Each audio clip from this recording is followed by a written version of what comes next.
Hola, ¿cómo están? Muy buenas noches, bienvenidas, bienvenidos a CNN Prime. Hay muchísima información que contarles y les adelantamos que en el estudio va a estar el jefe de la Unidad Anticorrupción del Ministerio Público, Eugenio Campos.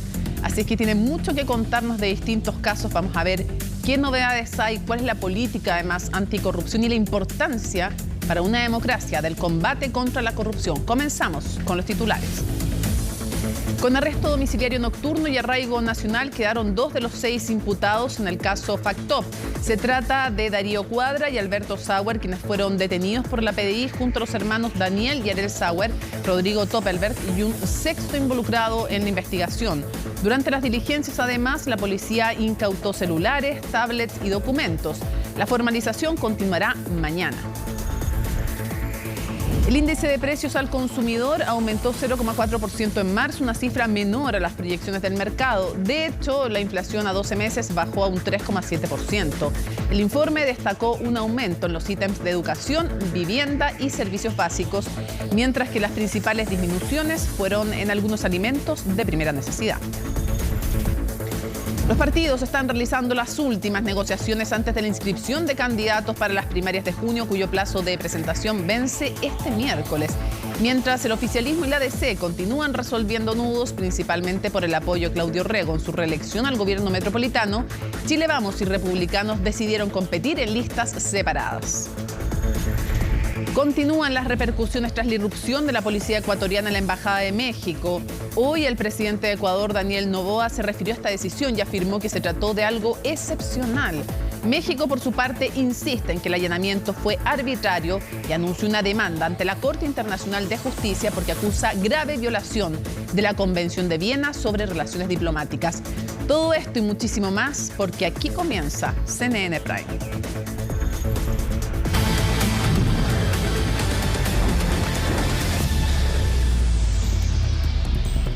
Vamos a noticiar la economía que nos toca a los bolsillos de todas y de todos. El IPC de marzo tuvo un aumento de 0,4%, una cifra por debajo de las proyecciones del mercado, principalmente porque algunos alimentos de primera necesidad bajaron el mes anterior. Natalia Muñoz reportó este tema.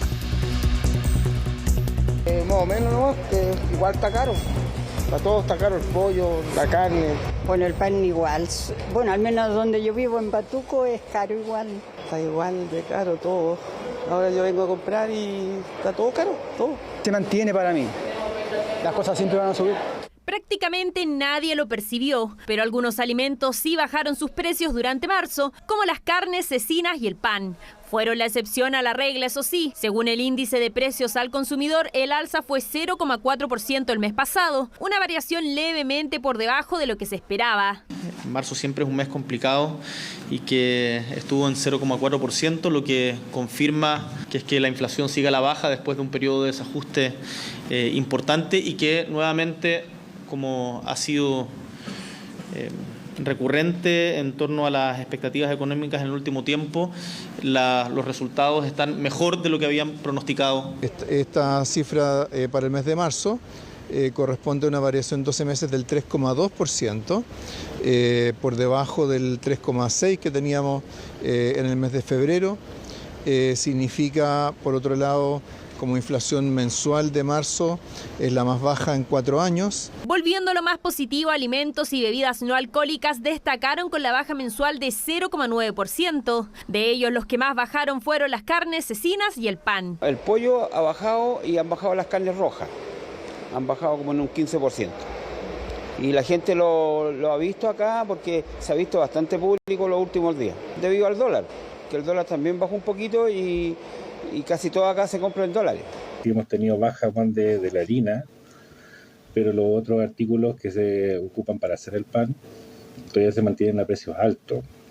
Nosotros nos subieron casi un 100%, por ejemplo, son las materias grasas.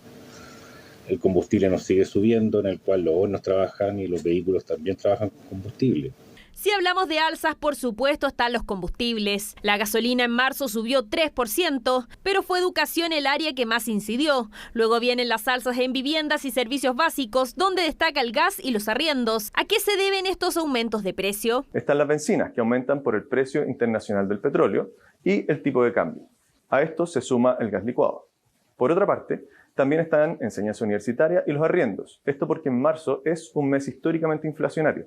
Se produce un efecto que generalmente en economía se denomina de rebote. Los aranceles universitarios están calculados en UF, la inflación anterior era alta, se actualizan los aranceles y por lo tanto el precio que pagan es más alto que el que pagaron en marzo del año pasado.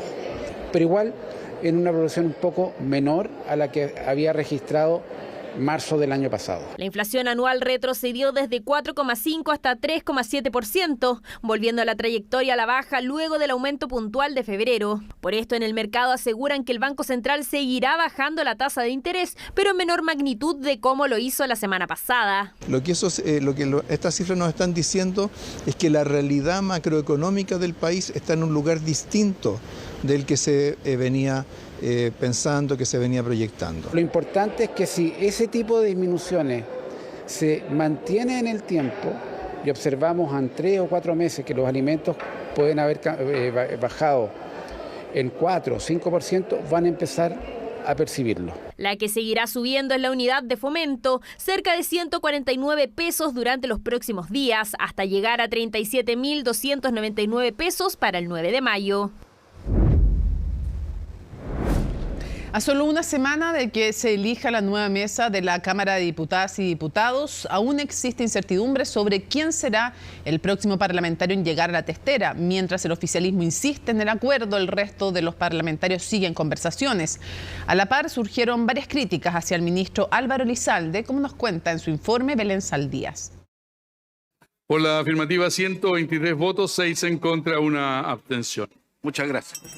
Muy bien, aprobado. Así se aprobó la renuncia tras 8 meses en el cargo del presidente de la Cámara de Diputadas y Diputados, Ricardo Cifuentes, y toda su mesa directiva. Periodo acordado entre el oficialismo y la DC, que ahora abre un proceso complejo para saber quién será el próximo parlamentario en llegar a la testera, dado el crispado ambiente para buscar al sucesor. Pero siento que el espíritu de convivencia fraterno, respetuoso y democrático no termina de instalarse. Espero que los acuerdos se respeten y pronto se alcance la votación suficiente para que se asuma una nueva mesa de esta corporación. Y es que todo indica que el acuerdo firmado hace más de un año no se respetará, y así el Partido Comunista otra vez se quedaría sin la presidencia de la corporación. De paso, el oficialismo también perdería la presidencia de la Cámara. De producirse el triunfo de la derecha en la Cámara de Diputados, así como ya se produjo en el Senado, entonces creo que es necesario hacer un cambio de gabinete y que ese ajuste toque también al Comité Político de la Moneda. Yo siento que el gobierno tiene un modelo político y un equipo político fracasado hace mucho tiempo. Los principales cuestionamientos apuntan al ministro de la SECPRES, Álvaro Elizalde, quien se ha reunido con varios parlamentarios, entre ellos los que aún no tienen definida su postura, y hasta ahora no habría logrado sumar los apoyos necesarios para que se cumpla el acuerdo por la administración de la Cámara. El Comité Político yo creo que tiene demasiadas otras falencias como para estar tan preocupado por esto. Yo voy a reflexionar y yo veo que la carta más seria para poder presidir la Cámara de Diputadas y Diputados creo que es la diputada Joana Pérez. Es así como los 78 votos son necesarios para llegar a la presidencia se ven bastante lejanos para el oficialismo, que insiste en respetar el acuerdo. Aunque saben que el panorama es complejo, esperaban que el PDG, bancada que ahora solo cuenta con un parlamentario tras la salida de Oyarzo, cumpliera su palabra. El panorama es dantesco. Eso es lo que puedo decir. ¿Y comparte que podría estar en riesgo que siga el ministro Elizalde, considerando que pueden fallar en esta negociación? Eso depende del presidente, no de mí.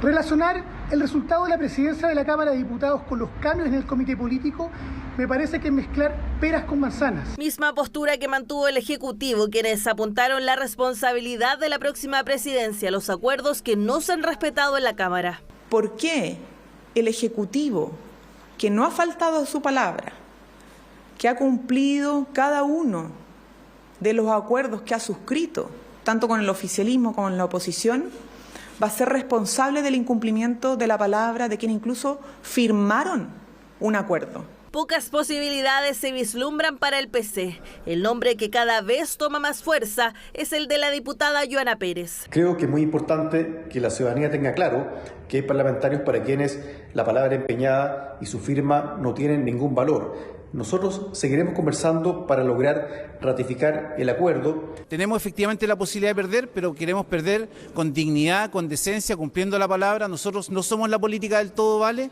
y por lo tanto esperamos que en la Cámara prime la cordura, prime el sentido común y lo que la ciudadanía espera, que los políticos cumplan los compromisos. Todo se definirá el próximo 15 de abril, día que se deberá votar por una nueva mesa directiva de la Cámara de Diputadas y Diputados.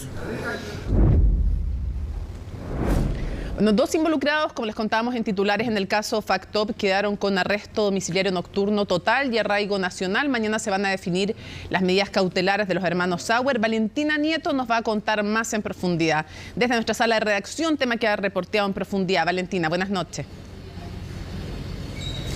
Hola Mónica, muy buenas noches. Así es, se queda para mañana entonces la conclusión de esta audiencia de formalización con las medidas cautelares que se van a tener que debatir en esta audiencia, ¿no?, ante el cuarto juzgado de garantía de Santiago. 4 imputados van entonces a resolver mañana si quedan o no en prisión preventiva, tal cual está pidiendo el Ministerio Público. Tú ya lo adelantabas, hoy 2 al menos ya quedaron con las medidas cautelares de arresto domiciliario total y también arraigo nacional. Hablamos de el padre de los hermanos Sauer, Alberto Sauer, y también quien era el abogado de una de las empresas que estaba también vinculadas a este fraude que está investigando el Ministerio Público. Pero todo inició durante esta mañana cuando la Fiscalía Metropolitana Oriente informa finalmente que se había tomado detenidos a 6 involucrados en el caso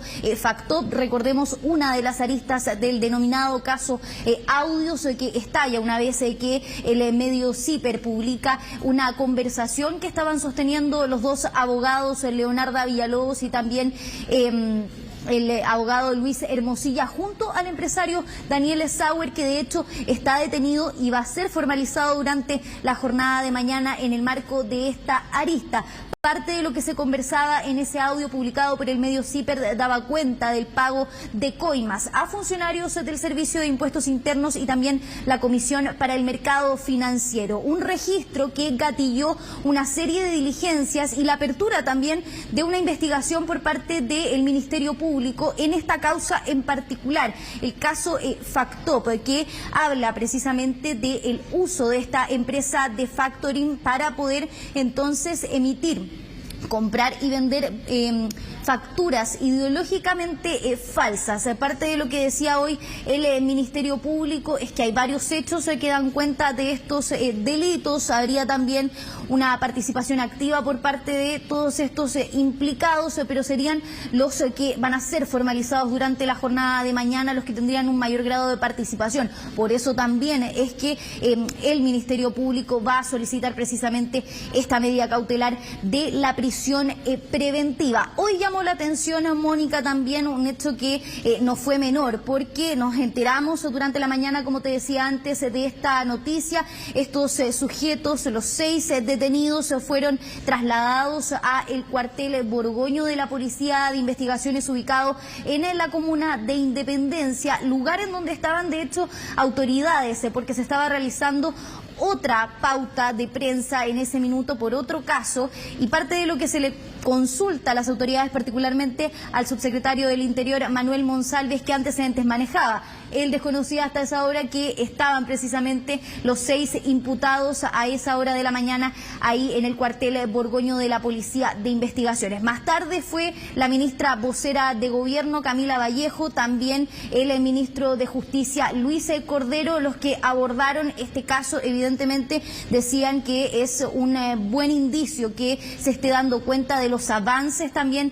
en la investigación, que se tomen detenidas a las personas que podrían estar involucradas en esta indagatoria. Ahora vamos a ver durante la jornada de mañana también mayor detalle respecto a los hechos. Durante esta tarde, a partir de las 4 de la tarde, se realizó la audiencia de formalización y mañana también se va a continuar entonces, porque son varios los antecedentes que se habrían dado a conocer.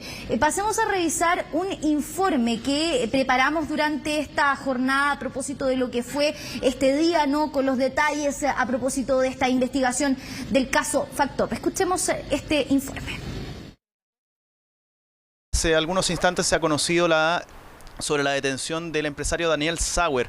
¿Qué información maneja usted respecto de esto? Y una pregunta que causó evidente sorpresa en el subsecretario del Interior, Manuel Monsalve. No tengo información en detalle porque es una investigación de carácter reservada. Tan reservada que hasta esa hora para el subsecretario era desconocido que en el mismo cuartel Borgoño estaban también los 6 detenidos del caso FACTOP. Y es que mientras la atención de las autoridades estaba en el operativo que desarticuló a la banda de los trinitarios, los imputados llegaban a la PDI. Con el apoyo de la Brigada de Delitos Económicos Metropolitana de la Policía de Investigaciones, quedaron detenidos en calidad de imputados Daniel Sauer Adlerstein, Ariel Sauer Adlerstein, Alberto Sauer Rosenbasser, Rodrigo Toppelberg Kleinkopf, Darío Cuadra Juanes y Luis Flores Cuevas. 6 imputados investigados desde noviembre pasado por la Fiscalía Metropolitana Oriente por estafa reiterada, infracción a la Ley de Mercado de Valores, lavado de activos y otros delitos económicos.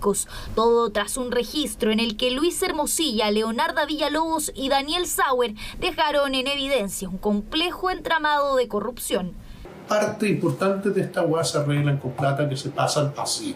Y se pasan los sobres. Y aquí estamos haciendo una hueá que es delito.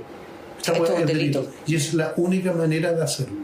FACTOP es tan solo una de las aristas del denominado caso Audios y en la que se acusa a los imputados de facilitar facturas tributarias falsas por más de 13.000 millones de pesos. Dentro de las diligencias se encuentra además la entrada y registro de los domicilios de los involucrados para incautar documentos, celulares o tablets que puedan albergar valiosa información.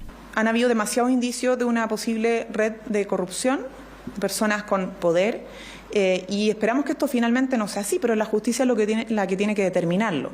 Lo que hemos conocido el día de hoy da cuenta de que avanza la investigación. Pero ¿quiénes estarían detrás de esta arista? Bajo la lupa de la Fiscalía está Alberto Sauer, socio fundador junto a sus 2 hijos, Daniel y Ariel, de la empresa de factoring FACTOP. Se suma a ellos Rodrigo Toppelberg, accionista e íntimo amigo de Daniel Sauer, el mismo que tras estallar el caso se querelló en contra de quienes antes fueron sus socios, acusándolos de crear un sistema de emisión de facturas falsas. La investigación también apuntó a Luis Flores, exgerente de la corredora STF Capital, otra empresa ligada a los Sauer, sancionada por la CMF. Junto a él también fue detenido el abogado de la compañía, Darío Cuadra. Yo creo que es muy importante que en el caso de los delitos económicos se indaguen oportunamente, con muchísima severidad, porque conductas impropias en los mercados precisamente funcionan y alteran el funcionamiento del mismo. Ex empresarios que este lunes enfrentaron la primera jornada de la audiencia de formalización, en donde la Fiscalía detalló parte de su modo de operar. Los imputados promocionaban a FACTOP S.p.A. como una empresa solvente, con un elevado volumen de negocios y operaciones de factoring, a las cuales irían destinados los fondos captados del público, ofreciendo a sus clientes el pago de un interés mensual por su inversión que en promedio variaban entre tasas de un 0,5 al 2,5% mensual. En simple, los imputados usaban grandes cantidades de facturas falsas de empresas relacionadas a ellos y a sus amigos para ocultar la insolvencia de su sociedad. Invitaron así a su círculo cercano a participar del negocio de factoring a cambio de un atractivo interés del 1%. Sin embargo, nunca pudieron recuperar su inversión. Los imputados habrían hecho entrega de un cheque a la víctima como garantía por la suma invertida. Sin embargo, al momento de cobrarlo fue protestado por orden de no pago por incumplimiento de contrato. En definitiva, los imputados no destinaron los fondos captados a las operaciones de factoring que desean realizar, sino que los destinaron a otros fines no declarados a sus clientes, simulando las operaciones de factoring. Audiencia de formalización que continuará este martes. Darío Cuadra y Alberto Sauer quedaron con arresto domiciliario nocturno y arraigo, mientras que para el resto de los imputados, entre ellos los hermanos Sauer, la Fiscalía pedirá la prisión preventiva. Bueno, ahí entonces este informe que preparamos durante esta jornada que detalla parte de lo que fue esta audiencia de formalización, también las reacciones que hubo desde las autoridades. Ahí se detallaba parte de lo que es uno de estos mecanismos que te comentaba anteriormente. Se habla entonces de estas solicitudes que habrían hecho los imputados en esta causa para poder entonces obtener estas facturas para poder así aumentar también lo que eran sus recursos. Parte de lo que decía hoy la Fiscalía es que estas facturas se utilizaban, que se estaban solicitando también a empresas relacionadas a ellos mismos o también incluso a sus amigos para poder ocultar de alguna manera lo que se había denominado como la insolvencia, ¿no?, de la sociedad. Eso decía el Ministerio Público. Se habría invitado entonces al círculo cercano a participar de este negocio de factoring que era Factop, a cambio también de tener estos intereses. Sin embargo, parte también de lo que decía la Fiscalía es que una vez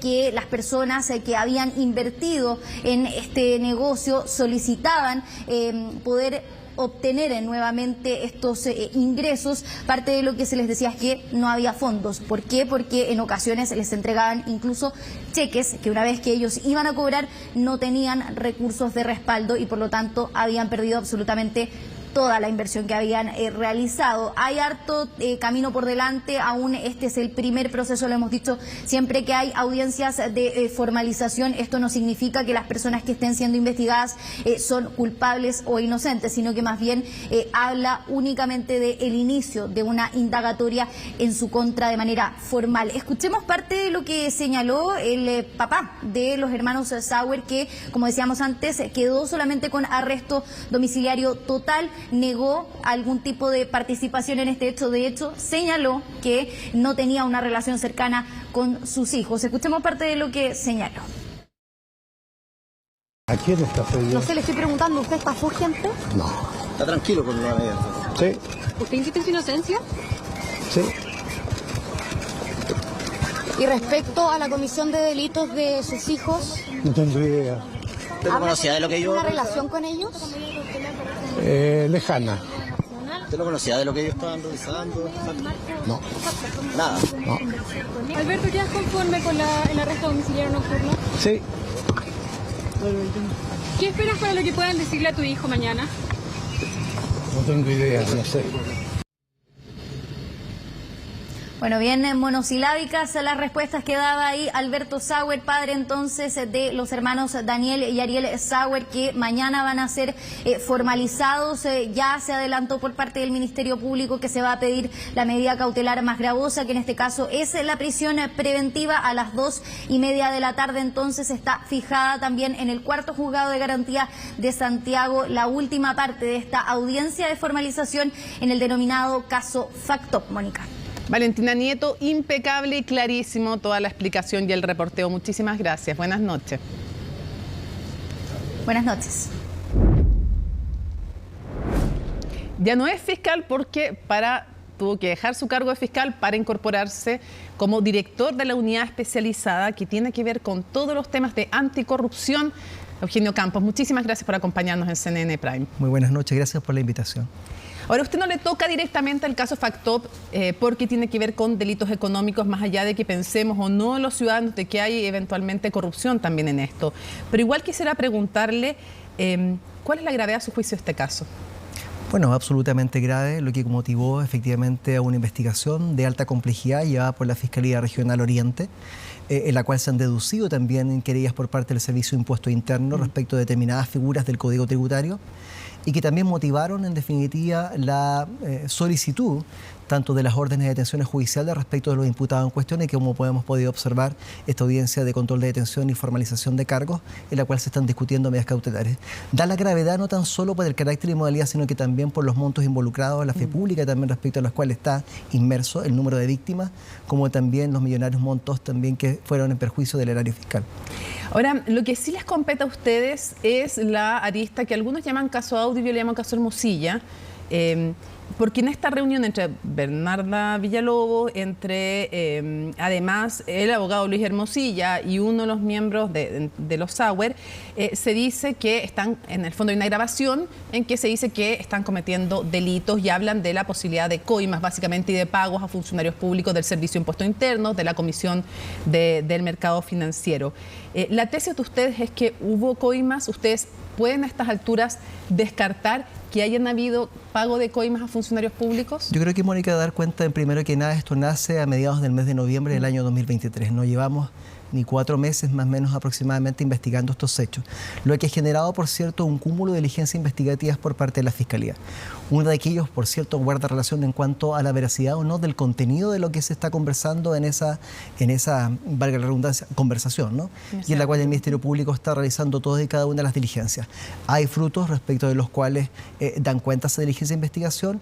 No puedo afirmar ni descartar aquello que usted está proponiendo, pero sin embargo es el objetivo, entre otros, de la materia de la investigación. O sea, todavía, no pueden a estas alturas decir no hubo pago de coimas. Mientras la investigación respecto al cual esté abierta con diversas diligencias en cuestión, no olvidar que hay querellas del Servicio del Consejo de Defensa del Estado, de la CMF, entre otros, también del Servicio de Impuesto Interno, entiendo que respecto de algunos involucramientos o no, cuya diligencias están en pleno curso por parte de la Fiscalía como del OS7 de Carabineros, entre otros, que están realizando. Si hubo o no pago de coimas, sigue siendo una de las líneas investigativas. Pero por cierto. Ya.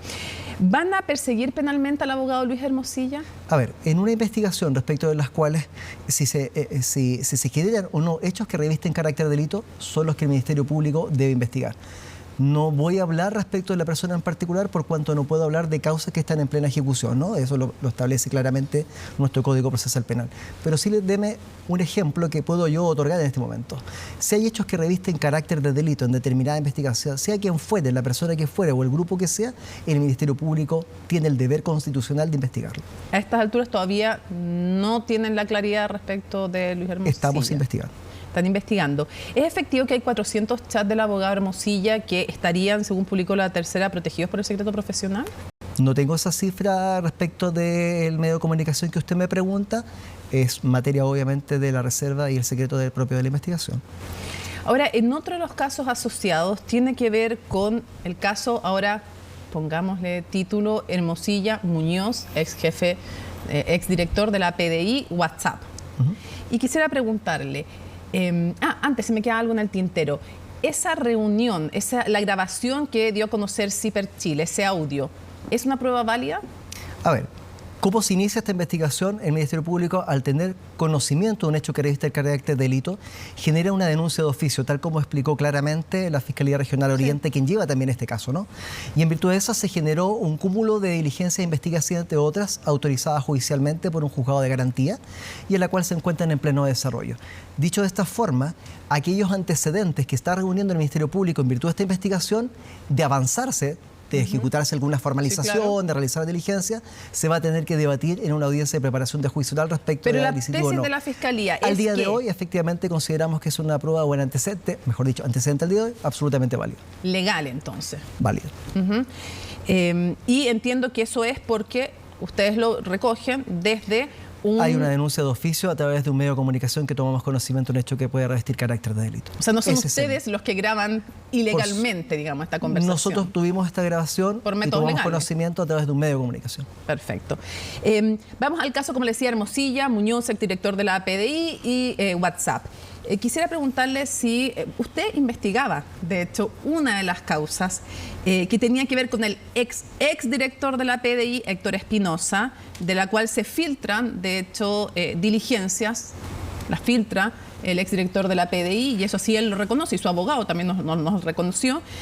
Otra cosa es la intención que él le dé. Yo quiero preguntarle, ¿eso estaba bajo carácter de secreto? ¿Puede haber afectado la investigación que usted en ese momento estaba llevando adelante? Le respondo.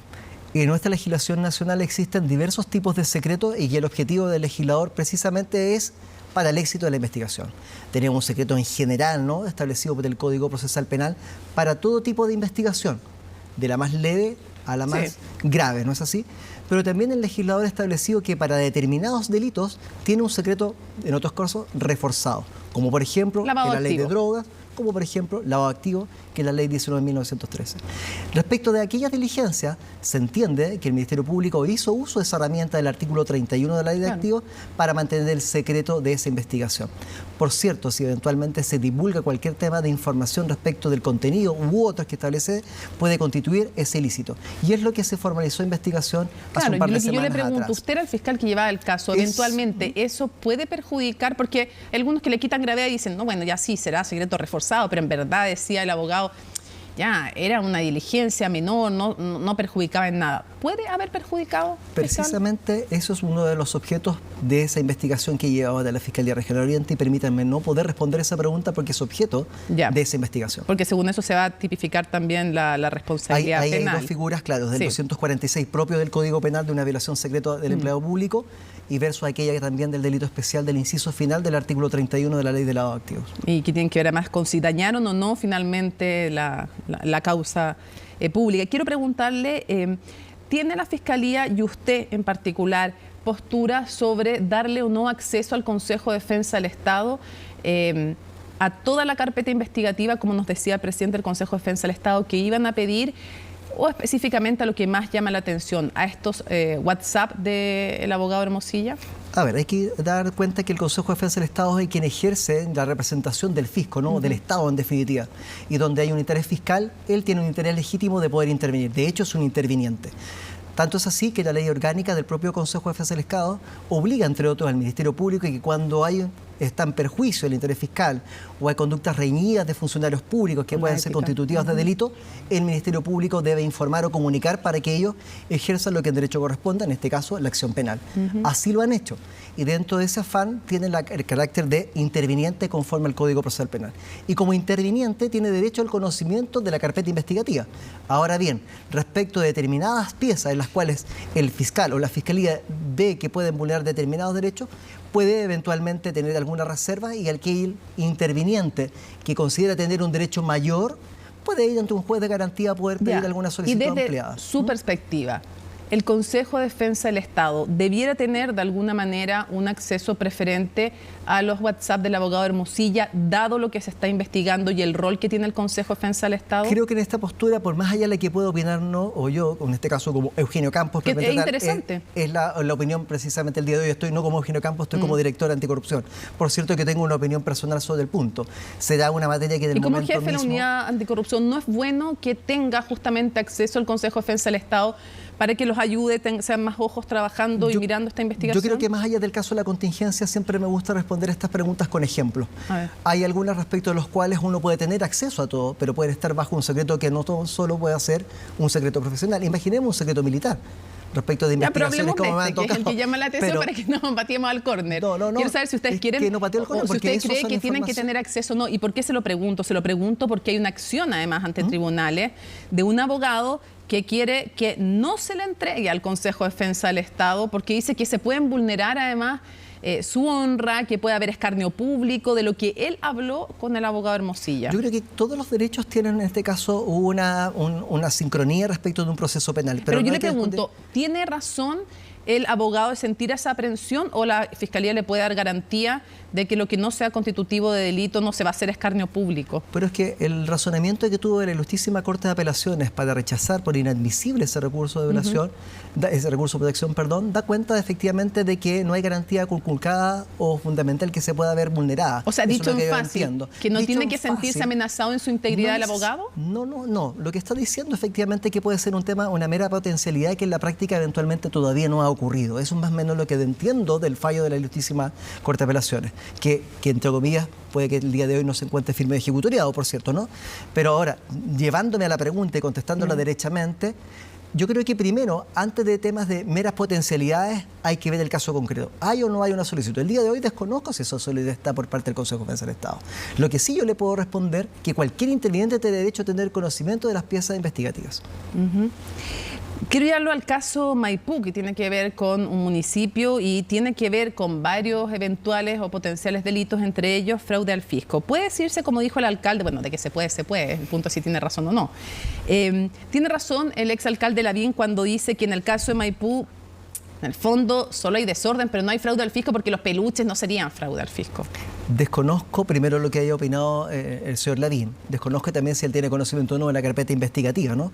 El detalle respecto de la formalización de investigación que hizo el Ministerio Público ante un juez de garantía y el cúmulo de antecedentes sumamente serios que cuentan en esa carpeta investigativa.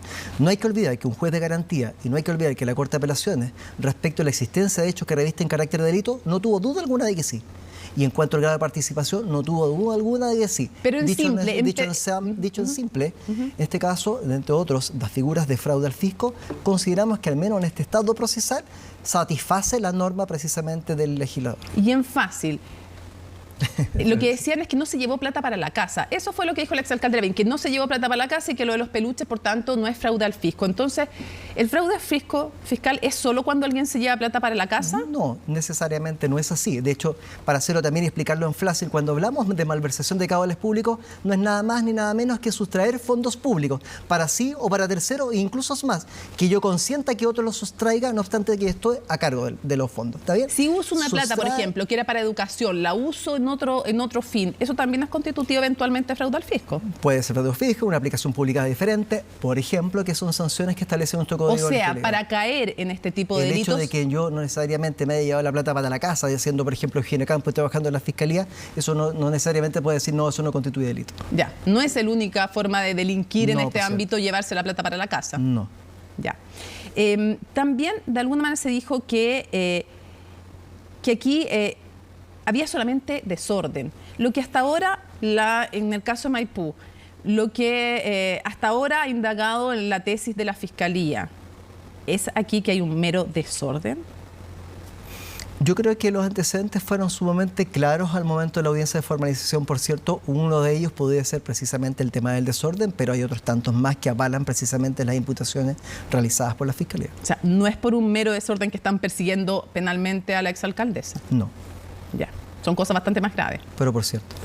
Respecto al caso de Las Condes, otra de las cosas que se ha dicho, lo ha dicho la actual alcaldesa, también lo dijo el alcalde Lavín, me gustan los créditos donde corresponde, lo dijo en Mesa Central, con el periodista Iván Valenzuela en Canal 13, dijo que las horas extras eran todas necesarias para la gente de la comuna, para que fuera una comuna 24/7, o sea, como que estaban de turno y para que si se caía un árbol a las 3 de la mañana hubiera alguien. Y también lo ha dicho de alguna manera la actual alcaldesa, que estas horas eran para la gente y no para beneficio de las personas. Que la tesis de la Fiscalía, ¿cuál es? Que pagaron muchas horas extras, que eran sobresueldos. ¿Por qué se persigue el tema de las horas extras? A ver, aquí hay una denuncia respecto del tema de otorgamiento de horas extras. Hay también informes de la Contraloría General de la República. Ojo, ese tema no se puede soslayar, respecto a lo cual es un informe sumamente completo del cual da cuenta de irregularidades administrativas que eventualmente también, además con esta doble o dualidad de responsabilidad, tanto administrativa, también lo puede ser penal y civil, por cierto, pero en este caso penal, lo que genera la investigación que también lleva el Ministerio Público. Pueden haber miles de fundamentos, ¿no? Pero en este caso podemos llegar a si realmente se cumplieron o no se cumplieron esas horas. Si a lo mejor pareciera ser que hay gente, no en este caso, insisto, por favor, no quiero que me lleven a ese y no me malinterpreten en el ejemplo, pero hay algunos funcionarios que pareciera que el día tuviera 27 horas.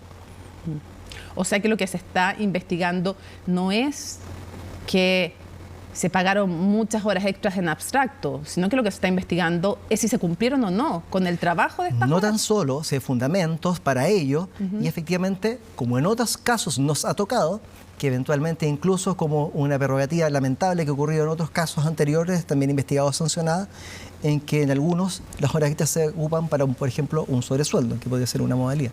Ahora, vamos al caso, eso es materia de propia de la investigación. Vamos al caso Jadwe. Quiero preguntarle cómo tomó los ataques y las denuncias del alcalde Jadwe, que dice que la Fiscalía justo en año electoral presenta esta imputación, cuando falta poco para que se inscriban las candidaturas. Yo creo que ese tema de preguntas, no he escuchado lo que dice la autoridad edilicia sobre el tema, pero sin embargo esta es la misma respuesta.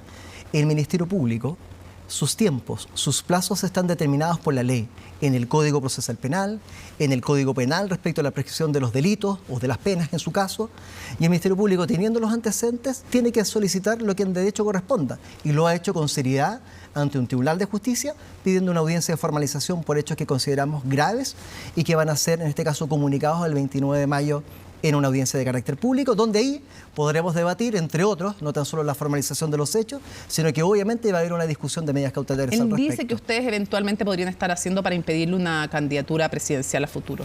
La verdad que nunca hemos tenido en vista, los tiempos electorales son totalmente distintos a los tiempos que lleva el Ministerio Público. No podemos hacer un periodo de vacancia respecto de que en un año electoral el Ministerio Público entonces aquí no, cuidado, no vamos a hacer nada. No, el Ministerio Público tiene sus propios ritmos en la medida que reúna los antecedentes para ser puesto a disposición de un tribunal de justicia.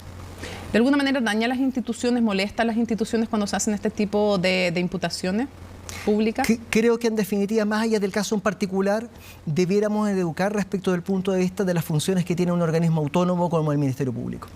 ¿Qué tan sólidas son las pruebas que tiene la Fiscalía a su juicio en el caso contra el alcalde Jadwe? Porque él ha dicho que ustedes no tienen pruebas.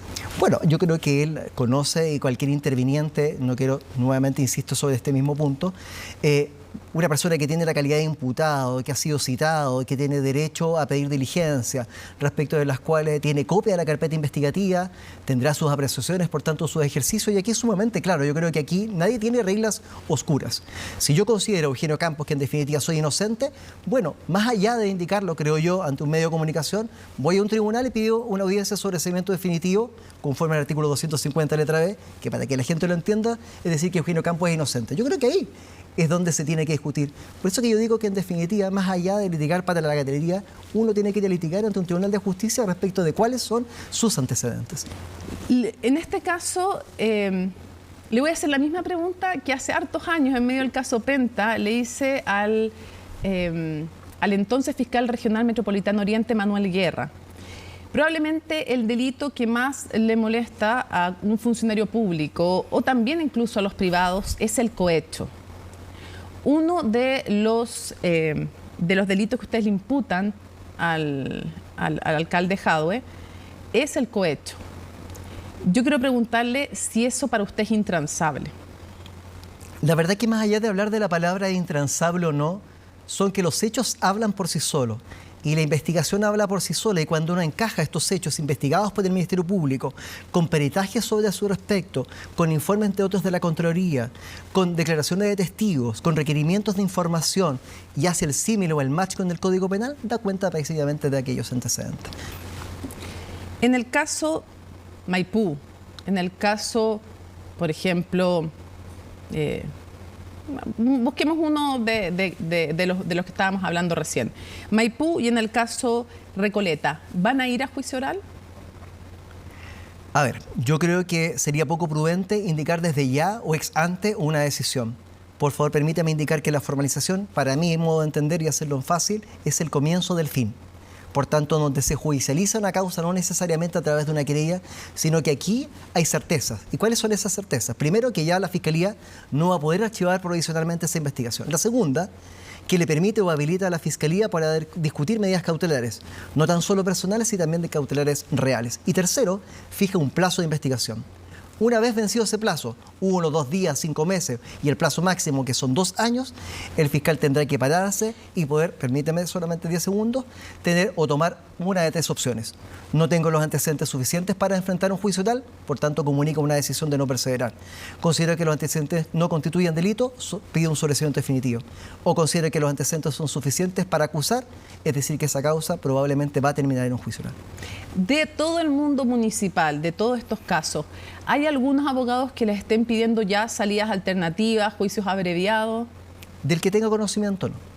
¿De que usted tenga conocimiento? No. ¿Y usted estaría dispuesto a transar, por ejemplo, en el caso, por eso le decía yo el intransable, el cohecho, porque es el más sensible, sin duda, siempre? ¿Usted estaría dispuesto a transar un juicio abreviado sacándole el cohecho? ¿Qué fue lo que pasó en el caso Penta? Por eso tengo el paralelo tan... No, precisamente una de las funciones que se me ha encargado siendo director de la Unidad Anticorrupción es que precisamente los hechos por los cuales el Ministerio Público acuse sean aquellos hechos que deben ser sancionados por la justicia. ¿No van a bajar acusaciones a cambio de acuerdos con los defensores? Insisto sobre el punto. Nosotros, en definitiva, es lo que es y determina la ley. O sea, por lo que acusan, vamos a juicio y deberemos en ese momento el procedimiento, de acuerdo al mérito de los antecedentes. Después de un caso hipotético que usted me pregunta, por cierto que no. Hay muchísimas que podría preguntarle, pero quiero pedirle, para ir cerrando, una reflexión general. ¿Cuánto daño, cree usted, le hizo al Ministerio Público ya la fe pública, porque usted ha visto las encuestas, o sea, bueno, el Parlamento mal evaluado, los partidos políticos, la justicia, sí, bueno, también en el caso de la Fiscalía, también mal evaluado. ¿Cuánto daño le hizo a la fe pública, también en el Ministerio Público, el hecho de que se llegara a tanta salida alternativa, juicio abreviado, a que las sanciones que se evitaran seguir pidiendo desafuero en los casos de platas políticas? ¿Tiene una reflexión usted al respecto? El propio fiscal nacional ha hecho reflexiones al respecto. Me gustaría conocer la suya porque usted es el director de la Unidad Anticorrupción y claro, hasta lo decía Milton Huica aquí hace poco, donde usted está, que hay una certeza en la ciudadanía que no se ha perseguido igual distintos tipos de delitos. Yo creo que esa pregunta tiene dos respuestas para mí. Y la primera respuesta es una parte de que el trabajo a veces de la Fiscalía se ha invisibilizado. Todos y cada uno de los días los fiscales a lo largo del país, de Arica a Magallanes, trabajan incesantemente junto a todos los funcionarios de las fiscalías por perseguir cada uno de los delitos y particularmente con las penas justas que corresponden a delitos de corrupción. Lo hemos visto en diversos casos, sea de quien sea grupo que sea. De hecho, es más, ahí tenemos juicios orales que llevan más de un año desarrollándose precisamente, los cuales dan cuenta a la comunidad de que el trabajo en la Fiscalía se está desarrollando y hemos obtenido sendas sentencias condenatorias. Y en cuanto a lo segundo, el predicamento del fiscal nacional Ángel Valencia cuando asumió en enero del año 2023 precisamente ser inflexible en materia de corrupción. Nos encargó precisamente de la lucha respecto de investigaciones de municipales y gobiernos regionales y en lo cual estamos abocados precisamente para que se aplique a cada caso la pena justa. ¿Usted cree que fue un buen proceder el del Ministerio Público en los casos de platas políticas o hay alguna autocrítica que hacerse como sí la ha hecho? Yo creo que siempre hay que hacer autocrítica. ¿Cuál es la autocrítica que usted haría respecto de los casos de platas políticas? Yo creo que, ahora, es difícil irrogarme la representación más allá del fiscal nacional. Sí, yo, sin embargo, puedo indicar con más de 21 años de experiencia como fiscal del Ministerio Público, respecto de ese punto de vista, yo soy intransable respecto a los temas de corrupción. ¿Le hubiera gustado a usted más fortaleza del Ministerio Público en la persecución penal de ese tipo de ilícitos y en esos casos? Decía el ex presidente de la Corte Suprema, Milton Huica, que le había faltado fortaleza en ese tiempo al Ministerio Público. Yo creo que en ese aspecto, si yo hubiese tomado la decisión, hubiese llevado muchos casos a juicio oral, porque es la que la ciudadanía espera como resultado. O sea, usted, si hubiera tenido la posibilidad de decidir, hubiera avanzado más en esos casos en el juicio oral. Yo hubiese avanzado en juicio oral. Cierro con una pregunta que tiene que ver con el ámbito legal. ¿Sería útil que se flexibilizara el acceso al levantamiento del secreto bancario? Porque hay una discusión al respecto. ¿Sería útil para la investigación de temas de corrupción? ¿Usted cree que sería una buena herramienta? Siempre es útil. Ahora, no hay que dar cuenta de que efectivamente a través de la revisión o levantamiento de secretos bancarios puede eventualmente vulnerar determinadas garantías de la persona que está siendo investigada. Pero también no hay que olvidar que los empleados públicos, como en mi caso, ¿no?, tenemos un deber mayor de fe pública frente a la ciudadanía. Yo no tendría ningún problema por levantar mi secreto bancario. Pero, o sea, ¿usted cree que sería buena una reforma legal en ese sentido? Sí, yo creo que es una buena herramienta para investigar, no hay duda alguna, cuántos reportes de operaciones financieras dan cuenta de investigaciones que lleva el Ministerio Público, particularmente de hechos de corrupción. O sea, sería útil para la Fiscalía. Es una herramienta absolutamente útil. Fiscal, muchísimas gracias. Fiscal, ya no es fiscal, pues si me explicó todo el rato que ya no era fiscal. No se preocupe. Eugenio Campos, jefe, director de la Unidad Anticorrupción de la Fiscalía del Ministerio Público. Muchísimas gracias por conversar con nosotros. Nos importan muchísimo los temas que tienen que ver con la corrupción. Creemos que es importantísimo educar, hacer pedagogía y hablar de ellos en pro de nuestra democracia. Le agradezco mucho por la invitación. Muchas gracias. Buenas noches. Buenas noches. Bueno, 63 personas fueron detenidas en los allanamientos masivos del pasado viernes en distintos lugares del país. 43 de ellos pertenecían a la banda Los Trinitarios, la temida organización criminal de origen dominicano, quienes finalmente serán formalizados este martes. Daniela González reportó este tema. Atento, el fiscal Ángel Valencia miraba la evidencia encontrada en los últimos masivos allanamientos: dinero en efectivo, armas, tecnología, entre ello criptomonedas, drogas, vehículos, joyas, etcétera. Fueron solo algunas de las cosas halladas en los más de 126 domicilios allanados el pasado viernes. Como ustedes muy bien saben, el día viernes se llevó un mega operativo articulado por la Policía de Investigaciones de Chile en conjunto con la Fiscalía Regional Metropolitana Occidente, con el fiscal Marcos Pastén y todo su equipo, atendiendo a una dinámica de una investigación que se viene desarrollando más de un año. Todo esto en un contexto de asociación ilícita, delitos a los activos, homicidios que estaban ocurriendo en distintos puntos de la capital.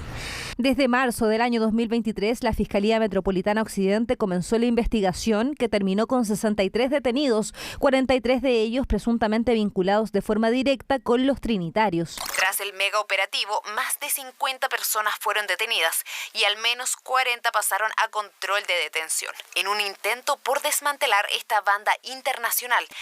Lo primero que quiero destacar, todas las detenciones que se controlaron por parte del tribunal el día sábado fueron declaradas legales, lo que da cuenta de la rigurosidad que hemos tenido como Fiscalía Regional para presentar estos antecedentes al tribunal. Ustedes comprenderán que un procedimiento de la magnitud del cual ustedes pudieron observar, implica una gran preparación.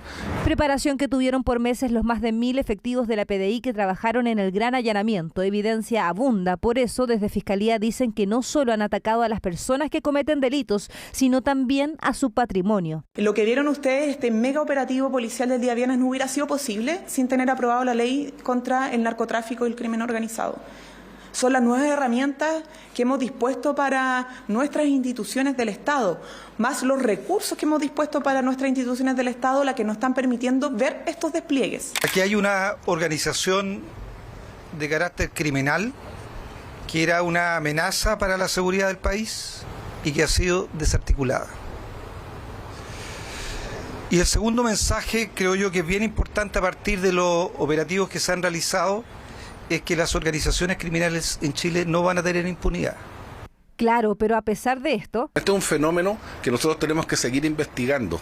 Nosotros ni de cerca hemos terminado con el crimen organizado en la región metropolitana o en la Fiscalía Regional Occidente. Nosotros tenemos que seguir aprendiendo.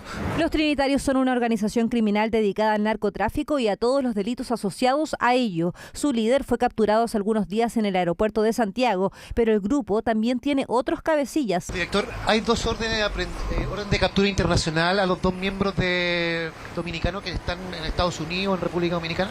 Se está coordinando con el Ministerio Público, pero lo importante es que están individualizados, que es lo principal.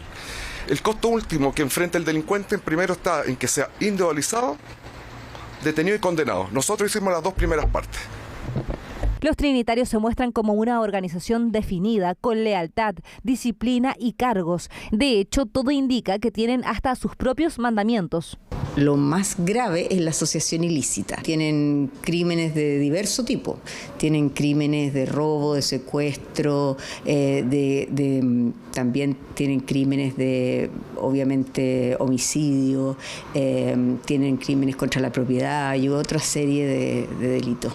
Un sinfín de delitos que definen a los temidos trinitarios y por esto 43 de ellos enfrentarán este martes su formalización. Según CADEM, si esta semana fuera la segunda vuelta presidencial, Evelyn Matei se impondría ante cualquier candidato, ya sea de oposición o del oficialismo. La alcaldesa de Providencia, que anunció el viernes pasado que no va a ir a la reelección por la comuna, aparece liderando nuevamente el sondeo, seguida con distancia por José Antonio Kast y la expresidenta Michelle Bachelet, como nos cuenta Colomba Eijols. Aunque aún es la alcaldesa de Providencia, Evelyn Matei, lo quiera o no, ya es observada como candidata presidencial. En ese rol, la exministra del Trabajo tuvo su primera fotografía del momento político que vive, liderando las menciones espontáneas por preferencias presidenciales de la encuesta CADEM con un 25%. Yo quisiera agradecer el cariño de la gente que se refleja en esas encuestas. Por otra parte, yo siento que hay que empezar a trabajar básicamente en los problemas de las personas. De tal manera que trabajar en el programa es algo que para lo cual no existe demasiado tiempo. Esta va a ser recordada como una fecha relevante para la agenda del gobierno. Básicamente porque se adelanta la carrera presidencial o comienza formalmente la carrera presidencial. La obligación de Evelyn Matei de tomar una decisión con respecto a su futuro en la alcaldía, en la reelección de la alcaldía de Providencia, aceleró todo el proceso. Proceso donde el oficialismo aún no tiene un nombre para competir en la presidencial del próximo año, una en que según CADEM la alcaldesa de Providencia saldría victoriosa si la segunda vuelta presidencial fuera esta semana. En dicho escenario hipotético vencería a la expresidenta Michelle Bachelet por 14 puntos, quien en Osorno, si bien no se refirió a encuestas, sí aludió a su paso 2 veces por La Moneda. Cuando uno está en esa casa, como decía el poeta Parra, que tanto se sufre, que es La Moneda, ¿no? Y hay muchas pellejerías, pero la verdad es que cuando uno ve que las familias han logrado tener a sus hijos estudiando con la gratuidad, todas esas pellejerías valen la pena. La exmandataria, según la muestra de CADEM, es en el oficialismo la más competitiva frente a Matei. Sin embargo, aparecen las ministras Carolina Toá y Camila Vallejo en menciones espontáneas. Eso sí, en una eventual segunda vuelta con Matei, serían derrotadas por 34 y 42 puntos respectivamente. Queda mucho tiempo, nuestra preocupación está centrada evidentemente en otras tareas, no respecto a las candidaturas presidenciales, sino que en que logremos sacar una reforma de pensiones para mejorar las pensiones de ahora, no de las encuestas en torno a candidaturas, porque eso es tarea finalmente de los partidos, los parlamentarios o los analistas políticos, pero del gobierno no. Pero no son las únicas, ya que apareció el nombre del ministro de Hacienda, Mario Marcel, con una preferencia apenas del 1%, aunque es la primera vez que en este estudio la figura del secretario de Estado es mencionado espontáneamente en las preferencias presidenciales. Probablemente Carolina Toá, Camila Vallejo, que son ministras del actual gobierno, en la eventualidad que abandonen el gobierno después de las elecciones de octubre, puedan tener un mejor posicionamiento frente a la pregunta de quiénes pueden ser opciones presidenciales. Por ahora ellas están cumpliendo un rol en el Poder Ejecutivo y no pueden desplegarse. Pero si quisieran hacerlo, sus definiciones deberían darse a conocer posterior a las elecciones municipales de octubre y antes de que finalice el año, donde se verían forzadas a dejar sus cargos para sumarse a una eventual carrera para llegar a la presidencia. Por la actual evaluación que hay del gobierno, es muy difícil que salga del gobierno un candidato presidencial. Y en el caso de figuras más externas, como la expresidenta Michelle Bachelet, le gana a José Antonio Kast, pero no obtiene el mismo resultado respecto de Evelyn Matei, donde tiene una derrota bastante holgada, ¿no? O sea, pierde por más de 14 puntos. La ventaja electoral de Evelyn Matei también se marca, por ejemplo, al medir fuerzas en una segunda vuelta con José Antonio Kast, a quien superaría por 31 puntos. Esto ocurre en la primera fotografía después de que la alcaldesa anunció que no repostularía al sillón de Providencia. El miércoles vence el plazo para inscribir primarias para las elecciones de octubre y el oficialismo no logra cerrar un acuerdo que deje a todos contentos. En la DC incluso advierten que no existe disposición para un contrato de adhesión y el tiempo corre contra el bloque, un tema que reportó Macarena Román. Pensaban que serían las últimas conversaciones, sin embargo, eso no ocurrió. El oficialismo más la democracia cristiana no han logrado llegar a acuerdo, tan así que el malestar se ha hecho notar públicamente. Si alguien quiere llevarse todo y que el resto quede minimizado, ese no es el camino. La democracia cristiana no está disponible para firmar un contrato de adhesión, donde se me diga lo tomas o lo dejas. Desde la propia democracia cristiana han mostrado sus molestias y tienen harto que decir. Y es que la ADC, por ejemplo, lidera 12 de las 82 comunas principales del país. Razón suficiente para que la Falange haga valer su posición, incluso a riesgo de que no se concrete un pacto. Mientras no esté firmado, siempre existe una posibilidad que no resulte, pero yo tengo todo el optimismo y toda la voluntad de que efectivamente podamos lograr un acuerdo. No, hasta el momento no hay peligro, hay topes, nadie ha amenazado, nos paramos de la mesa, sino solamente se ha alertado de circunstancias que en definitiva, si no podemos llegar a un acuerdo, claramente no se firma un pacto. Acuerdo que podría tambalear a solo 2 días de que venza el plazo para inscribir los pactos y eventuales primarias, aunque no todos están dispuestos a dar su brazo a torcer. En la gobernación de la región metropolitana, por ejemplo, el apoyo a la eventual reelección de Claudio Rego estaría generando desacuerdos. Eso lo estamos discutiendo, es algo que esperamos que se pueda resolver en los próximos días, pero estamos con calma dando esa discusión. ¿Dispuesta a apoyar? O sea, todas las opciones son válidas. No está discutida siquiera ni menos cerrada la lista en gobernaciones. Y cuando llegue ese día, como el dicho popular, cada día tiene su afán, vamos a hacer saber nuestras expectativas, que no pueden desentender regiones donde tenemos una primera fuerza, como es el caso de la metropolitana. La principal idea del oficialismo más la DC era llevar un candidato único por comuna y gobernación. Sin embargo, está siendo a lo menos complejo. En Pudahuel, por ejemplo, ya se habla de primarias, pese a que el actual alcalde cercano al oficialismo va por la reelección. El Partido Comunista quiere que se proclame al actual alcalde como candidato único. Nosotros creemos que eso no es democrático y estamos invitándolo que el alcalde se sume a las primarias. Primarias que también podrían estar presentes en el 40% de las alcaldías que no tienen posibilidades de reelección. Ese es uno de los parámetros que la DC ha puesto sobre la mesa y en el oficialismo lo han considerado. Lo que ha señalado el presidente de la Democracia Cristiana nos parece que es un criterio, no necesariamente que tengamos que apegarnos estrictamente a él, pero es un criterio de zanjar las diferencias en cuanto a las posibilidades de disputar en esa comuna. Tensión en el oficialismo y la DC, pese a que en conjunto tienen la mayoría de las comunas en el país, algo que podría cambiar si no llegan a acuerdos que ofrezcan a la ciudadanía alternativas que estén en sintonía con sus necesidades. La Feria Internacional del Aire y del Espacio se prepara por una nueva versión que va a comenzar mañana y va a durar hasta el domingo. Estarán los clásicos simuladores y las presentaciones en el aire, donde destaca la exhibición de los halcones de Chile y el imponente F-22. María Luisa Carrión fue testigo de los preparativos. Costaba seguirle el ritmo.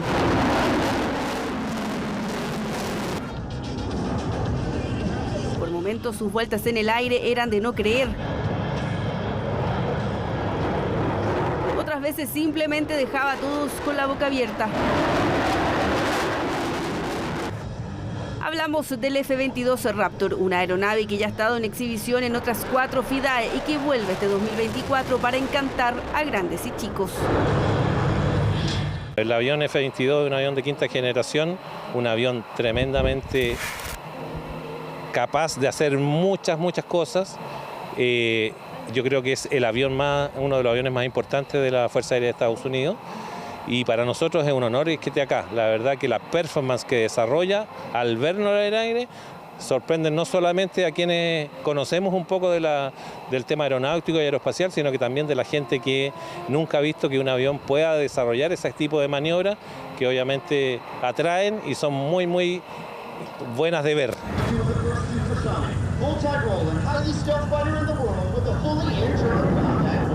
Unas 10 millones de personas ven sus acrobacias al año en unas 20 exhibiciones alrededor del mundo. Es como se dijo el primer avión de combate de quinta generación en el globo. Tiene a su haber más de 250 demostraciones de este tipo.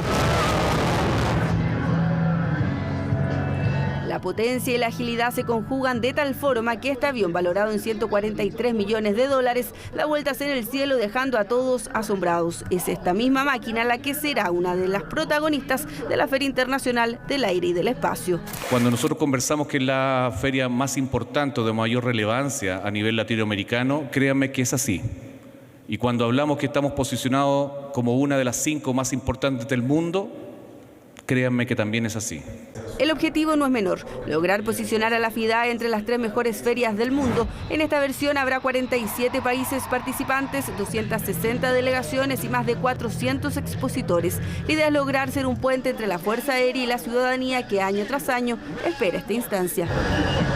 Este es un momento bien importante, porque no solamente tenemos aeronaves militares, sino también civiles que también han participado en materias como de rescate en caso de cuando hemos tenido desastres, lo que veníamos conversando con el general Venegas, también servicios y en caso aeromédico. Ustedes saben que durante la pandemia se realizaron muchos servicios de salud importantes donde también van a estar en exposición. Exposiciones como una feria tecnológica, módulos donde se podrá interactuar con simuladores y también la siempre anhelada exhibición de los halcones de Chile.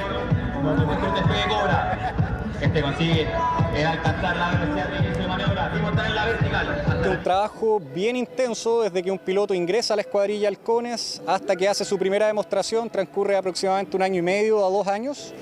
Y obviamente estar entrenando constantemente porque se vuela muy cerca del terreno como vieron y en una coordinación súper fina a pocos metros de separación. Y especialmente también como está el día de hoy un poco turbulento, estar ahí con la confianza de que el que está al lado lo va a hacer bien. La escuadrilla de alta acrobacia se presentará a la FIDAE, pero con un toque amargo. Su líder, tras 11 años en el aire, 3 años como cabeza, dejará el grupo. Estoy bien contento con la satisfacción del deber cumplido. Ya casi son 11 años en esta unidad, en lo cual he pasado bastantes cosas, pero sobre todo feliz, contento y orgulloso de haber cumplido un sueño, de que mi familia me hubiera visto realizado y obviamente de sembrar por ahí la semillita en distintos niños o en distintas personas de despertar sueño, orgullo al ver el trabajo que nosotros hacemos, demostrando el profesionalismo de toda la gente que compone la Fuerza Aérea. Se ha presentado junto a los halcones en varios países y en Chile, nos dice, solo le faltó Punta Arenas. Y ahora dirá adiós a este grupo precisamente en su exhibición de este domingo en la FIDAE, que se realizará entre el 9 y el 14 de abril. Los primeros días con la feria comercial y el sábado y domingo abierto a todo el público sin límites de edad. En total serán más de 100 aeronaves en exhibición y se espera que en los 6 días que dure la FIDAE más de 100.000 personas lleguen hasta acá. 70.000 de ellas podrían hacerlo solo entre sábado y domingo. Días en que habrá actividades pensadas en la familia, donde podrá disfrutar de los halcones y estremecerse con el paso del F-22 sobre su cabeza. Casi 3 horas duró el eclipse solar total que recorrió México, Estados Unidos y Canadá, un evento astronómico que fue seguido por más de 150 millones de personas. ¿Cómo se vivió? Cristian Soto nos cuenta.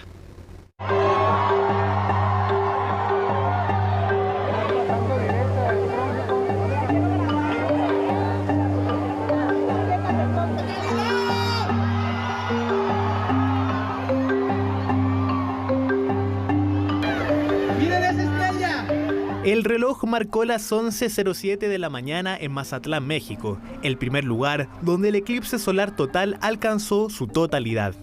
¡Wow!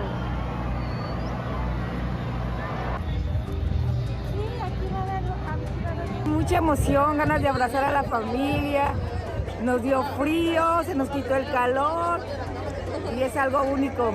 Gracias al mundo y al universo. Eclipse que recorrió Norteamérica por casi 2 horas y 40 minutos, desde la costa oeste mexicana hasta la costa este de Canadá. Este año en particular es interesante ese fenómeno porque estamos también en un máximo de actividad solar, lo cual significa que su corona, su atmósfera, está más grande, está más activa. Probablemente salgan unas fotografías increíbles del momento de totalidad, donde se va a ver nítidamente esa corona en torno a la luna y debería ser incluso más grandioso que los eclipses que hemos tenido recientemente.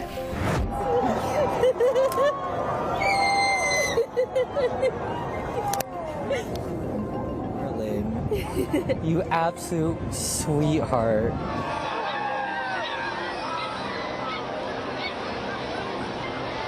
La sombra lunar de aproximadamente 200 kilómetros llegó a uno de los puntos más turísticos del planeta.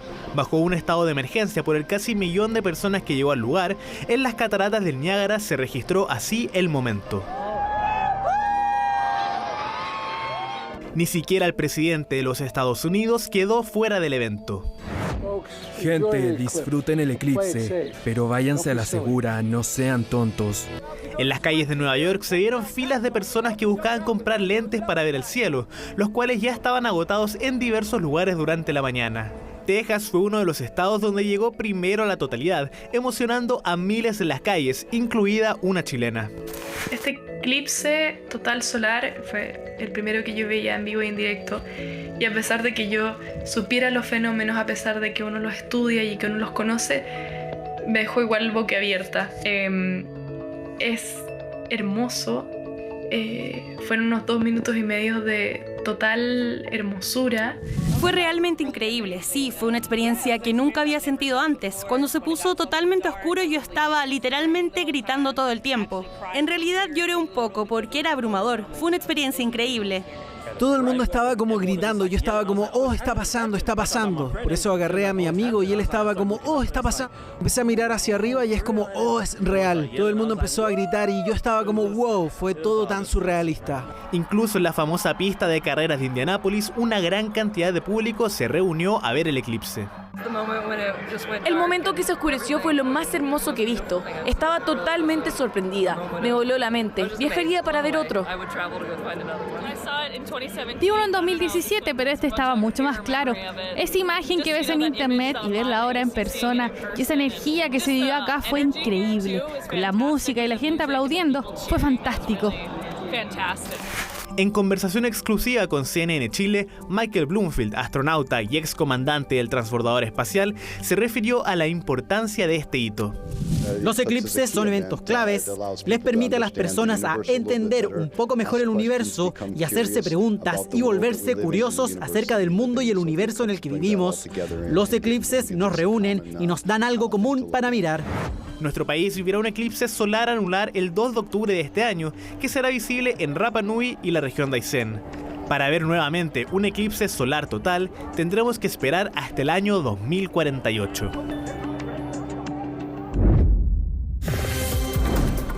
9 de la noche con 39 minutos. Si la ven y le vamos a dar la bienvenida, te dirán por qué, si Alicia la han visto antes, Alicia Contreras, sí, pero es que hoy día la recibimos como nuestra nueva editora del área internacional de CNN Chile, así que muy bienvenida, puñito especial por el primer comentario internacional como editora del área internacional. Muchísimas gracias. Alicia. Muchísimas gracias por esta bienvenida y partamos de inmediato. Eso, vamos a la noticia. Partamos entonces con la crisis entre Ecuador y México.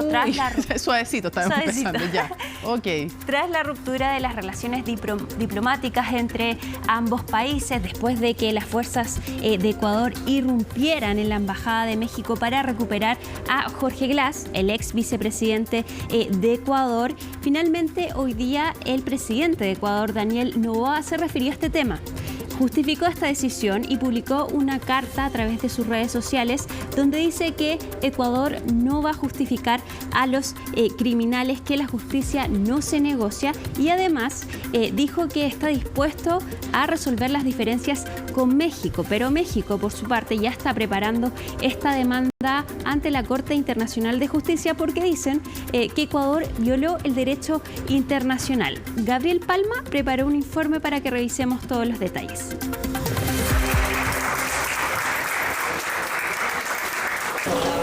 Tras un complejo fin de semana en la Embajada de México en Ecuador, la misión diplomática en Quito retornó a tierras aztecas en medio de una emotiva recepción a sus funcionarios.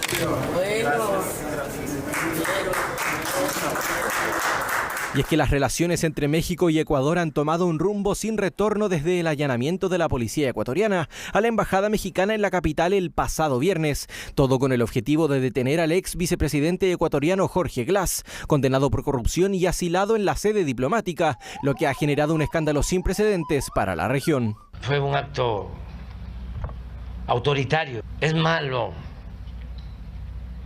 a veces usar ejemplos, pero ni Pinochet, el temible Pinochet, se habían atrevido a eso. Más allá de las comparaciones, lo que ocurrió la noche del viernes está lejos de ser considerado un incidente menor a nivel internacional. Según denuncia el gobierno mexicano, habría sido el propio presidente ecuatoriano, Daniel Noboa, quien habría autorizado la intervención en el inmueble diplomático. Yo pienso que el presidente Noboa se equivocó al tomar una decisión que no solo rompe con todo lo establecido por las convenciones internacionales, sino que implica el desconocimiento de la realidad de su pueblo. No es para menos, puesto que la vulneración de la integridad de cualquier embajada constituye una violación flagrante del derecho internacional, contenido en la Convención de Viena sobre Relaciones Consulares de 1963, vulneración que generó la inmediata reacción de México, con diversas medidas en vías de ser ejecutadas. Y una de las acciones adoptadas más importantes es la presentación de una acusación contra Ecuador ante la Corte Internacional de Justicia, medida legal que no ha sido publicada oficialmente, pero que se espera que ocurra dentro de esta semana. Respecto a la Convención de Viena, creo que México tiene todos los argumentos y México podrá pedir justamente pues una sanción diplomática vía organismos internacionales, la expulsión de Ecuador o su suspensión o una indemnización económica. Un aislamiento del gobierno de Noboa que no solo lo estaría golpeando a nivel diplomático, considerando los más de 30 países que condenaron el actuar de Ecuador, sino que poco a poco le estaría quitando el piso político en su propio país con las críticas prácticamente políticamente transversales que recibió la decisión en el Parlamento del país. Por ello, y tras días de silencio, el mandatario ecuatoriano emitió un comunicado defendiendo su decisión, pero tratando de rebajar las tensiones entre ambos países. En una situación compleja y sin precedentes, he tomado decisiones excepcionales para proteger la seguridad nacional. Mi obligación es cumplir con los dictámenes de la justicia y no podíamos permitir que se le asile a delincuentes sentenciados por crímenes muy graves. Al pueblo hermano de México quiero expresarle que siempre estaré dispuesto a resolver cualquier diferencia, pero que la justicia no se negocia y que jamás protegeremos a criminales que les han hecho daño a los mexicanos. Ahora bien, esa decisión no pasa por el gobierno de Noboa, sino por el de Andrés Manuel López Obrador, y para los expertos, la balanza del derecho internacional se ha inclinado en favor de México. Tendría que haber hecho esta petición o denunciado la violación de los parámetros del asilo en un ámbito del derecho internacional. De ninguna manera se permite esta sobrereacción de combatir un delito con otro. Aún queda por verse de qué manera las instancias internacionales juzgarán el allanamiento a la misión mexicana en Quito. Además del reclamo ante la Corte Internacional de Justicia, la CELAC y la OEA citaron a reuniones extraordinarias para analizar esta crisis diplomática para este martes y miércoles respectivamente. Y respecto de este mismo tema, hoy en la tarde Jorge Glass fue hospitalizado. Al parecer, según lo que informaron las autoridades ecuatorianas, no había querido ingerir alimentos y es por eso que se descompensó. Es por eso que fue trasladado al hospital de Guayaquil. Ahora aquí lo que es lamentable es que hay ciertos principios que tienen que ser parejos siempre y efectivamente la inviolabilidad de las embajadas. Hay mucha gente que dice, no, pero es que puede considerar que era un corrupto este señor y que debía ser juzgado y no sé qué más y todo. Está bien, ese es un punto. Pero resulta que no puede ser a cualquier medio. ¿Por qué? Es cierto, Ecuador es una democracia, pero este acto no es propio de una democracia. Son territorio del país que las tienen en lugar las embajadas. ¿Y por qué es grave? No es solo grave por esto, es porque después, ¿qué podría impedir, por ejemplo, que un dictador como Maduro vaya y saque una embajada a quienes están refugiados en ella? Y de hecho hoy día mismo AMLO decía, ni siquiera Pinochet se atrevió a tanto, aludiendo a los dictadores. Claro, y lo cual no quiere decir que no tenemos por qué evadir, no hay que elegir debates aquí, no es que uno tenga que entonces no puede debatir sobre si está bien o no que se le dé asilo a personas corruptas y en fin. No, ese debate se puede dar, pero no es elegir entre una cosa u otra, se pueden dar los dos debates. Y la verdad es que la inviolabilidad de las embajadas es algo importantísimo en el derecho internacional y aquí da lo mismo si es izquierda o derecha, son inviolables y punto. Y sobre todo es más grave por lo que puede pasar en dictaduras de izquierda o de derecha con la protección que ocupan en Chile. Las embajadas fueron en tiempos de la dictadura de Pinochet evidentemente lugares de refugio, por eso intentaban de hecho que no llegaran a refugiarse en las embajadas o trataban de que si se los querían sacar de encima, digamos que sí llegaran, pero muchas veces intentaron que no llegaran a las embajadas para que no encontraran ese refugio que incluso una dictadura sabía que no podía violentar. Entonces la excusa de decir, bueno, es que esto fue una excepción, no es una buena excusa. Tal cual. Pasemos entonces vamos, ¿con qué vamos al ahora? Otro tema, con Estados Unidos, porque hoy día Donald Trump hizo una declaración que ya había adelantado respecto del tema del aborto. Dijo que los estados deberían decidir su legislación en torno al aborto. Te invito a que primero pasemos a escuchar qué es lo que dijo Donald Trump. Mi opinión es que ahora que tenemos abortos, algo que todos querían desde un punto de vista legal, los estados lo determinarán mediante votación o legislación o quizás ambas cosas.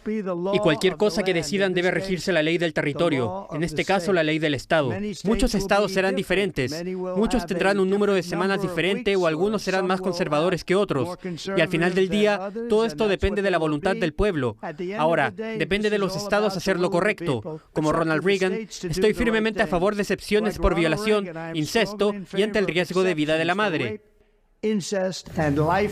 Una declaración que había adelantado que iba a entregar, la entregó a través de su red social, Truth Social, y es porque el aborto es un tema que ha marcado la campaña presidencial, y con esta declaración Donald Trump modera su discurso, se aleja de los grupos antiabortos y señala lo contrario a lo que se pensó que iba a hacer.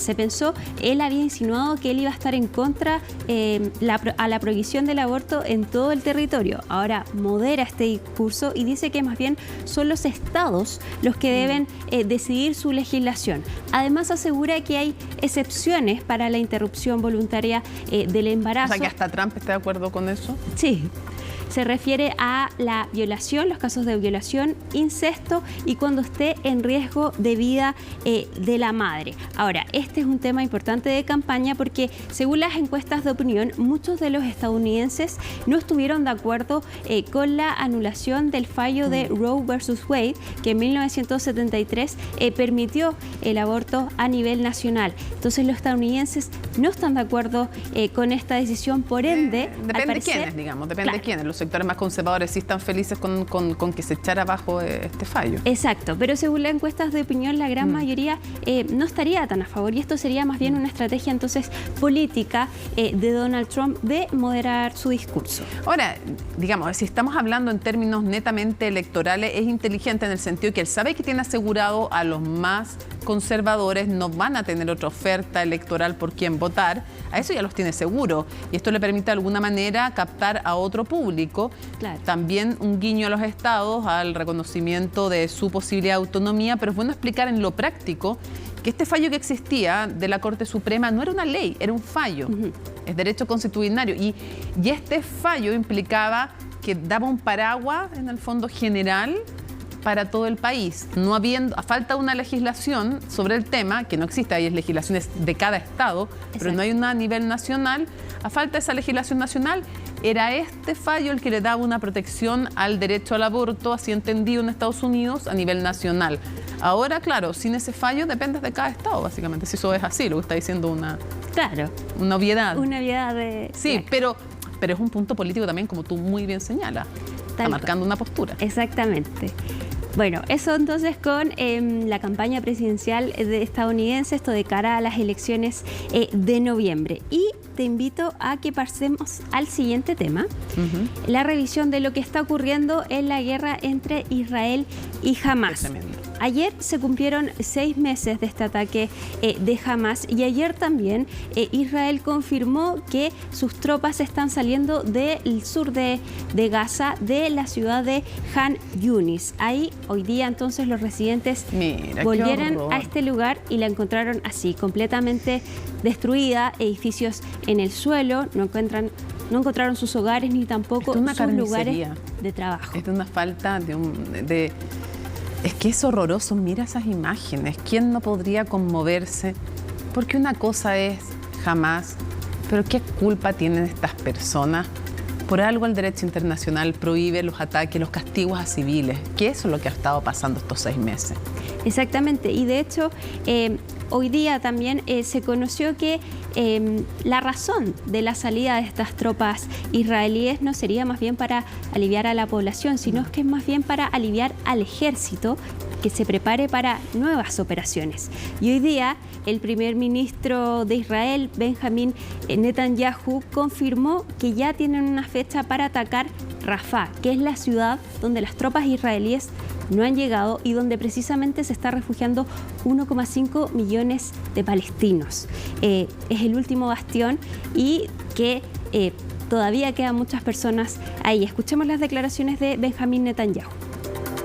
Hoy he recibido un informe detallado sobre las conversaciones en El Cairo.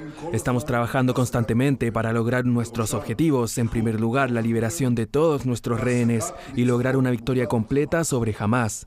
Esta victoria requiere la entrada en Rafah y la eliminación de los batallones terroristas allí. Sucederá. Hay una fecha.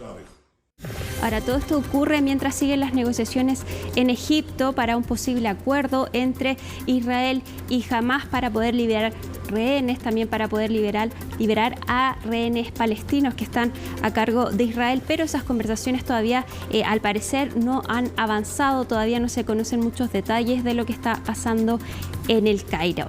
Eso por ahora respecto de la guerra entre Israel y Hamas. Estaba justo buscando los portales de noticias de Israel porque casualmente anuncia esto en un momento en que está con protestas muy fuertes, Netanyahu. Sí. El sábado fue la protesta más grande en Tel Aviv. Mira, y justo hoy día lunes nos enteramos que tiene fecha para un nuevo ataque. En Rafah, tal cual. Y ya con esto damos por finalizar. Por supuesto que ya está en nuestras redes sociales, en el Twitter de CNN, en la página web, la entrevista completa que le hicimos a Eugenio Campos, que es el fiscal a todo esto que llevó todo el caso de corrupción en Carabineros durante mucho tiempo y que ahora es el director de la Unidad Anticorrupción de la Fiscalía Nacional. Hizo importantes declaraciones, le contestó al exalcalde Joaquín Lavín, diciendo que era mucho más que desorden lo que se está investigando respecto de las horas extras en Las Condes. La tesis es que pueden haber eventuales sobresueldos. Habló también del alcalde Jadwe, que no pueden hacer vacancia en año electoral y dejar de investigar. Mucho más lo pueden ver ahí, lo pueden revisar en nuestras redes sociales. Termina CNN Prime, viene CNN Tiempo y luego nos reencontramos como cada lunes en Aquí se debate. ¿Qué ocurre con la corrupción de los municipios? Lo vamos a conversar y a debatir hoy. Y luego, última mirada con don Fernando Pause. Lunes 8 de abril, así estuvo nuestro país y el mundo. Somos CNN Chile. Buenas noches.